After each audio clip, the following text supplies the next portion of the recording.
Today's our topic is theory and law. What is theory and law? theory क्या होती है और law क्या होता है, इसको हम आज पढ़ेंगे।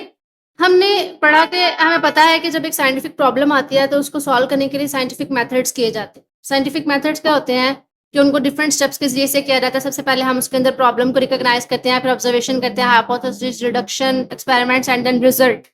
अब रिजल्ट आ गया, हमें पता चल गया कि जी हमारा काम जो था वो बिल्कुल ठीक था, साइंटिस्ट ने कहा कि जो हमने काम किया वो बिल्कुल सही है, हमारा एक्यूरेट है। तो फिर क्या किया जाता है? When experiments prove a hypothesis correct.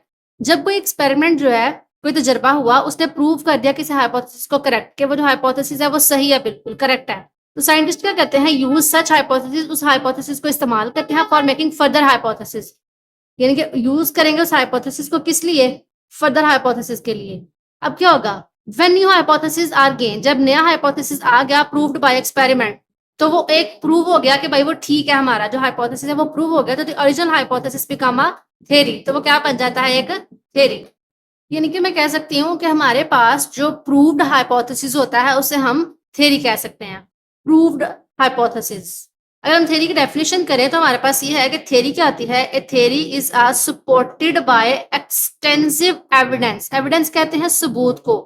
And is repeatedly, और रिपीट यानी कि बार बार उसको दोहराया जाए, वैलिडेटेड बाय मल्टीपल रिसर्चर्स, यानी कि जो बार बार रिसर्चर्स के जरिए से किया जाता है काम। जैसे कि हम कहते हैं, सबसे पहले तो आप इस डेफिनेशन को हाईलाइट कर लिए। थ्योरी की हमारे पास क्या है डेफिनेशन?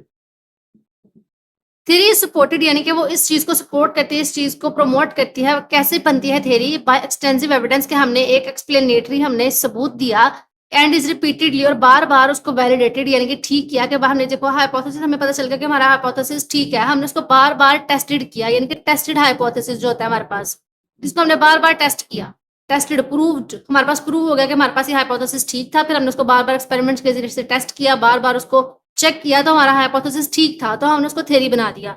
थ्योरी क्या होती है? एक एविडेंस होता है, सबूत होता है कि हमने बार बार जो हाइपोथेसिस को चेक किया है बाय मल्टीपल रिसर्चर्स, यानी कि बहुत सारे, सिर्फ ये नहीं कि एक साइंटिस्ट, बहुत सारे जो साइंटिस्ट हैं वो उसके ऊपर काम करते हैं। मिसाल के तौर पे, फॉर एग्जांपल, ये हमारे पास थ्योरी है और साथ इसकी एग्जांपल भी लिख लें कि कौन कौन सी थ्योरीज होती हैं। ये हमारे पास आ जाएगी example. The theory of evolution explains how. अब ये हमारे पास एग्जांपल है थ्योरी ऑफ एवोल्यूशन। एवोल्यूशन कहते हैं कि ऑर्गेनिजम्स के अंदर चेंज आता है with the passage of time, यानी कि वक्त गुजरने के साथ साथ जानवरों के अंदर तब्दीली आती है, इसे हम एवोल्यूशन कहते हैं। अब एवोल्यूशन ये नहीं है कि एक बंदा जो है वो पहले छोटा था, फिर बड़ा हो गया, होते होते उसके हाथ पांव बड़े होना शुरू हो गए, उस जगह एक इंसान पहले स्मार्ट था, फिर मोटा हो गया, या पहले बड़ा मोटा था, पतला हो गया। नहीं, ये एवोल्यूशन नहीं है, ये बॉडी के चेंजेस हैं।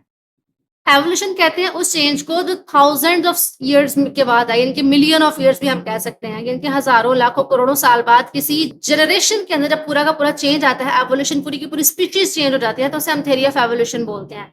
अब कहते हैं जो थ्योरी ऑफ एवोल्यूशन, एक थ्योरी दी थी उन्होंने, उस थ्योरी में उन्होंने क्या explain how species change over the time through natural selection, की जो स्पीशीज हैं कैसे चेंज होती हैं ओवर द टाइम, वक्त के साथ साथ, थ्रू दी नेचुरल सिलेक्शन, यानी कि नेचर उनको सिलेक्ट करती है, आर्टिफिशियली नहीं होती, नेचुरली होती है, कुदरत के तौर पर, जैसे नेचर उनको लेके जाती है। अब ये करेंगे scientist keep on testing. Scientist क्या करेंगे? बार बार। अब ये तो हमारे पास थ्योरी का पैराग्राफ हो गया, आपने यहाँ से याद कर लेना। वो जो ऊपर वाला है ये सारा आप कटिंग भी कर लें, इसको नहीं भी करेंगे तो भी ये चले। ये वाला, ये आपने सिर्फ फर्दर अंडरस्टैंडिंग के लिए करना है, इसको ऐसा याद करने की जरूरत नहीं है। आप यहाँ से इसकी डेफिनेशन कर लें थ्योरी की। ये definition, साथ ही example. A theory is supported by extensive evidence and is repeatedly validated by multiple researchers. For example, the theory of evolution explains how the species change over the time through the natural selection, कि वो किस तरह से natural selection के जरिए से nature ने उनको सेलेक्ट किया और उनके अंदर चेंजिंग आई। ये हमारे पास एक थ्योरी है। अच्छा, थ्योरी और एक्सपेरिमेंट, लॉ, हमने यहाँ पे जो बात किया, एक्सपेरिमेंट दोनों में होता है, थ्योरी में भी और लॉ में। अब दोनों के अंदर डिफरेंस क्या है वो हम बाद में पढ़ते हैं, पहले हम देखते हैं कि लॉ होता क्या है, देन मैं इनके अंदर डिफरेंशिएट करके आपको बताऊंगी। Scientist keeps on testing. Scientist क्या करते हैं? टेस्ट करते रहते हैं थ्योरीज। अब पहले हाइपोथेसिस को टेस्ट किया तो थ्योरी बन गई। अब जो थ्योरी आई है, अब एक जैसे कंपटीशन होता है ना क्लास के अंदर, अब एक साइंटिस्ट के अंदर एक क्यूरियोसिटी होती है, वो क्यूरियस होते हैं इस बात के बारे में कि जी इस बंदे ने, इस साइंटिस्ट ने ये रिसर्च दी है, इसके रिसर्च को डिस्प्रूव करना है, इसकी थ्योरी को हमने रिजेक्ट करना है कि हम अपनी थ्योरी पेश करें। कुछ कंपटीशन की बेस पे भी हो सकता है, कुछ इंटरेस्ट की बेस पे भी हो सकता है कि जी हम कह सकते हैं कि साइंस क्या कहते हैं, अपने इंटरेस्ट की बेस पे उसको मजीद खोजने के लिए, एक्सप्लोर करने के लिए बार बार थ्योरीज को टेस्ट करते हैं।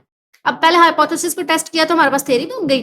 अब हमने थ्योरी को टेस्ट किया तो हमारे पास क्या बन जाएगा? लॉ बनेगा। वो कैसे बनेगा? Keep on testing. जब हमने टेस्ट करते रहे, बार बार टेस्ट किया, किसको? थ्योरीज को, बाय डूइंग एक्सपेरिमेंट्स के जरिए से।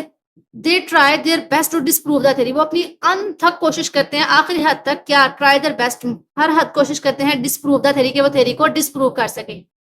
If a theory is proved again and again by experiments, अगर वो थ्योरी बार बार एक्सपेरिमेंट्स के जरिए से प्रूव होती रहे कि ये थ्योरी जो है वो बिल्कुल ठीक है, इसमें कोई गलती नहीं है, यानी कि साइंटिस्ट ने क्या किया, अपनी अनथक कोशिश की डिस्प्रूव करने के लिए थ्योरी को, कि थ्योरी को हमने क्या करना है, डिस्प्रूव करना है, गलत साबित करना है। तो अगर बार बार टेस्ट करने से थ्योरी इज प्रूव्ड, थ्योरी क्या हो गई, ओके हो गई, करेक्ट हो गई, अगेन एंड अगेन बार बार बाय एक्सपेरिमेंट्स, तो इट बिकम्स अ लॉ और प्रिंसिपल, तो वो लॉ बन जाता है, कानून या असूल।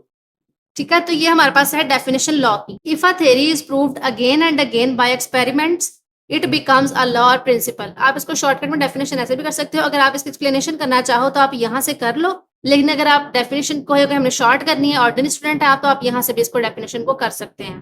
डेफिनेशन होगी हमारे पास लॉ और प्रिंसिपल की। लॉ या प्रिंसिपल, आपको खाली लॉ भी पूछ सकता है और खाली आपको प्रिंसिपल भी पूछ सकता है, तो आपने ये लिख देना है।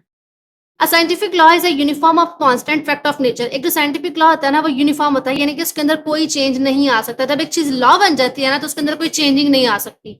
और कांस्टेंट फैक्ट ऑफ नेचर, यानी कि वो नेचर का मुस्तकिल असूल होता है। अब इसकी एग्जांपल है हमारे पास, इस लाइन को आप करना चाहो तो कर सकते हो, वैसे कॉन्सेप्चुअल है। एग्जाम्पल की बात करें तो बायोलॉजिकल के अंदर बायोलॉजिकल लॉज आर, बायोलॉजिकल जो लॉ है, क्योंकि हम बायोलॉजी के बारे में बात कर रहे हैं तो हम बायोलॉजिकल लॉज को भरेंगे। हमारे पास एक लॉ है, हमारे पास हार्डी-वेनबर्ग लॉ, और एक हमारे पास है मेंडल्स लॉ ऑफ इनहेरिटेंस।